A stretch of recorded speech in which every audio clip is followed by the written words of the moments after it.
皆さんこんにちは。今回は我が家の庭で収穫した新鮮なエルダーベリーを使って簡単でヘルシーな手作りグミ作りに挑戦します。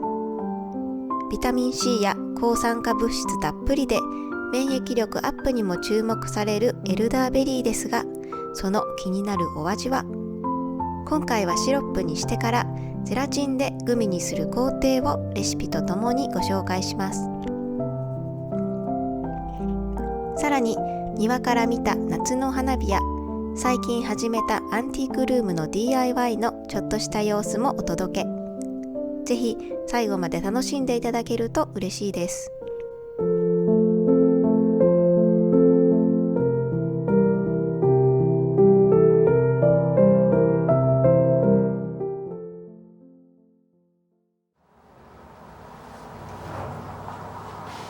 今年の4月の Vlog で紹介した我が家のエルダーフラワーの木、ついに実がなっていました。今年はこのエルダーベリーを使って初めてあるものを作ってみたいと思います。エルダーベリーは古くからヨーロッパの家庭で風邪やインフルエンザの自然療法として使われてきました。ビタミン C や抗酸化物質が豊富で免疫力をサポートしてくれる植物として知られているそうです。エルダーフラワーはシロップにするとマスカットのようなフルーティーな香りと味がしますが、エルダーベリーを一粒食べてみるとちょっと薬のような、正直美味しいとは言えない味でした。しかもこのエルダーベリー、熟していない実や茎などには毒性があるそうです。生では食べないように注意してください。この点についてはまた後ほど詳しくお話ししますね。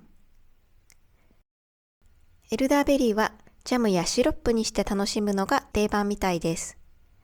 私は今回まずシロップを作ってその凝縮した液を使ってグミ作りに挑戦してみたいと思っています。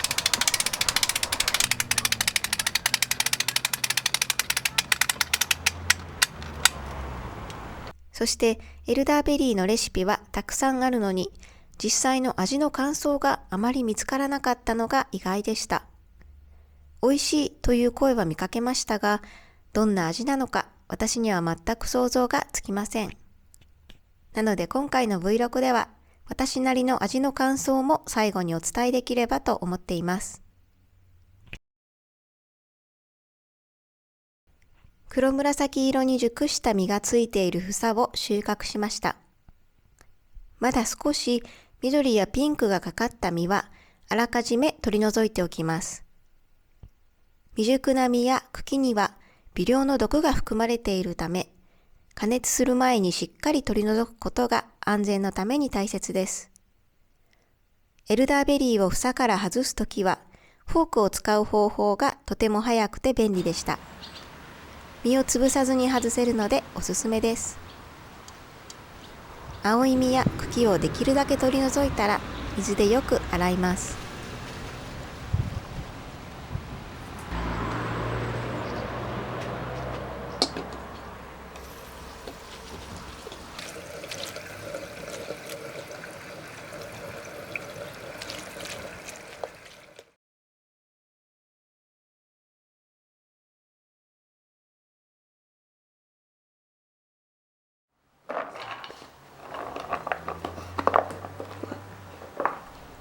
お鍋にエルダーベリーとその2倍の量のお水を入れます。今回の動画ではエルダーベリーと同量のお水を使いましたが、煮込み時間などを考えると水は2倍ぐらいがちょうどいいかなと感じました。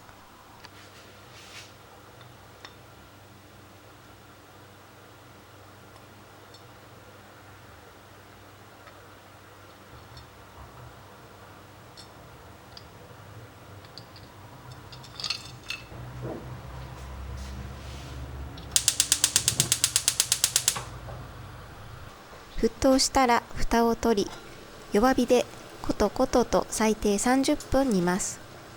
この30分はエルダーベリーに含まれる毒素成分を分解・無毒化するために必要な加熱時間だそうです。ちなみに私は弱火にするのを忘れてしまっていて、水分がかなり蒸発してしまったので、途中で水を足しました。水分量はこの動画では最終的にエルダーベリーの重さの 1.5 倍を加えました。煮ている途中で身が柔らかくなってきたら潰しながら煮続けます。十分に煮込めたらざるやさらしなどを使ってしっかりと抽出液を絞り出します。さて、どれぐらい取れたでしょうか。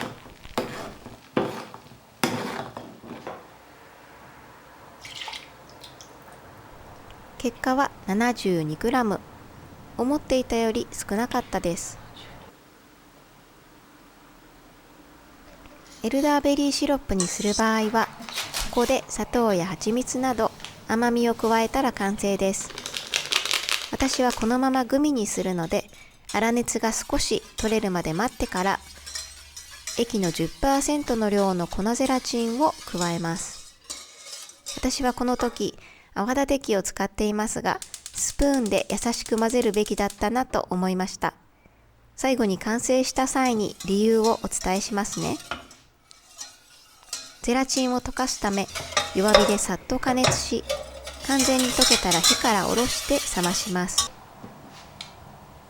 冷めたら生蜂蜜を入れて、混ぜたら型に入れ、冷蔵庫で冷やし、固まったら完成です。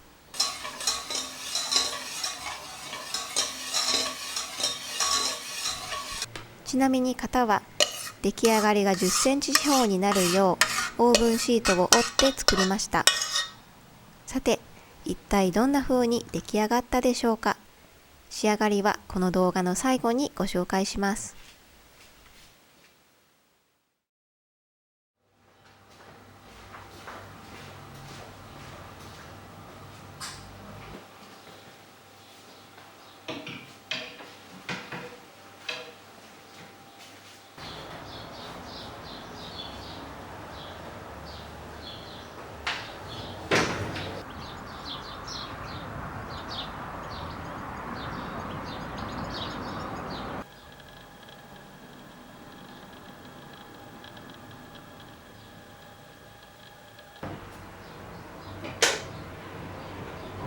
さて、時は少し遡って6月。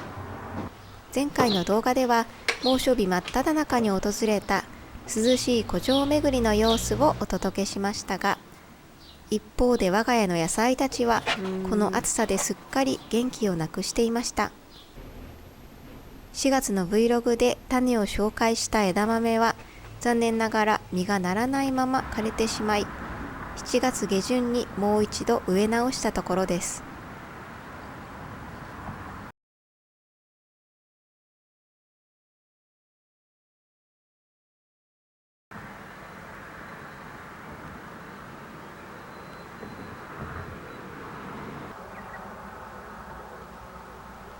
トゲなしのはずだったブラックベリーは気がつけばしっかりトゲだらけに。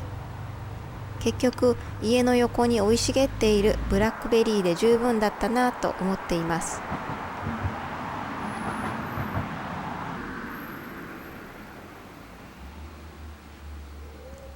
そして夏といえば毎年恒例の我が家の横の橋の上から眺める隣村の花火。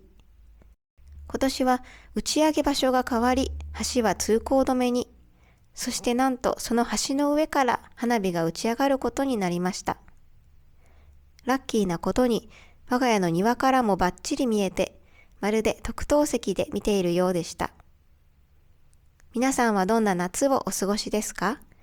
暑さの中での工夫やこの夏の楽しい出来事など、ぜひコメントで教えてください。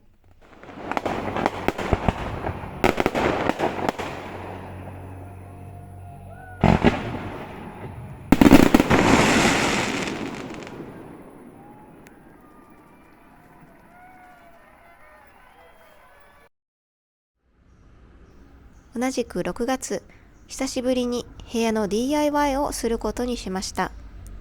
テーマはアンティークルーム。飲みの市やブロカントで集めたお気に入りを飾って、ゆったりと気分を満喫できる空間にしたいと思っています。北向きで日が当たらないので、物が傷みにくいのもこの部屋の魅力です。もともと貼られていたアイビー柄の壁紙は、実はあまり気に入っておらず、いつか変えたいと思っていました。でも、どんな雰囲気の部屋にするか決められず、なかなか手をつけられずにいました。最初はアンティーク感を出すため、重厚な色味を考えていましたが、それだと撮影しづらくなりそうなので、まずは白にしてみることに。そこでふと思い出したのが、2年前にいただいた古い壁紙の切れ端。壁の一部に使えないかなと思ったんです。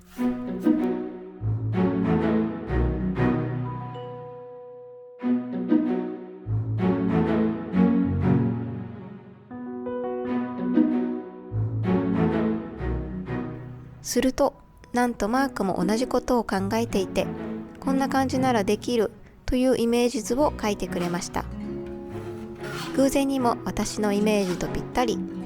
とりあえず壁の一面はそのデザインを目指して進めることにしました。また作業が進んだらお知らせしますね。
さて、エルダーベリーグミはどうなっているでしょうか。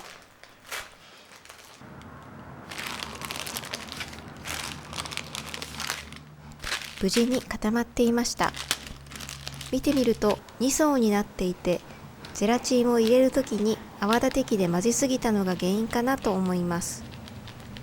次回はもう少し優しく混ぜてみたいです。味は酸味と渋みが強く、想像していたよりフルーティーさはありませんでした。甘さもかなり控えめでしたが、健康目的で食べるにはちょうどいいと感じました。シロップの段階で味見しながら甘さを調節するのがおすすめです。また、ゼラチンの量で食感も変えられるので、次は少し固めにも挑戦してみたいです。